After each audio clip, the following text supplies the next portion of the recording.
Dopo un mese, del mio arrivo purtroppo è scoppiata questa guerra e quindi, con tutto quello che sta accadendo, purtroppo a Khartoum. Sandro Grispan, moglianese, architetto e docente formatosi allo UAV di Venezia, è uno degli italiani rimpatriati nei giorni scorsi da Khartoum, capitale del Sudan, dove era arrivato il 15 marzo per iniziare un corso universitario che non si terrà più. Sembrava doversi risolvere in 3-4 giorni il conflitto tra paramilitari ed esercito regolare, ma dal 23 aprile è stato chiaro che la situazione stava precipitando. Ho iniziato a ricevere dei messaggi dal numero di emergenza dell'ambasciata a Khartoum che appunto un'evacuazione era, in atto e che avrei dovuto raggiungere residenza dell'ambasciatore italiano.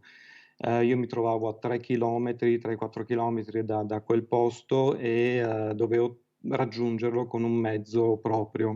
Ho attraversato l'area in cui, i soldati stavano al momento bivaccando per, arrivare appunto alla residenza dell'ambasciatore italiano. Siamo sempre stati, accuditi e ben trattati. L'arrivo a Roma, quindi il rientro in Veneto per Grispan, che aveva già insegnato in Sudan e in un altro scenario politico non semplice, il Ruanda. Questo conflitto ha una dimensione, enorme, internazionale, coinvolge diversi stati. Il docente ha dovuto rivedere i suoi piani, ma il pensiero va agli studenti e ai colleghi lasciati laggiù. Insegnando in Africa io ho sempre appunto visto nei giovani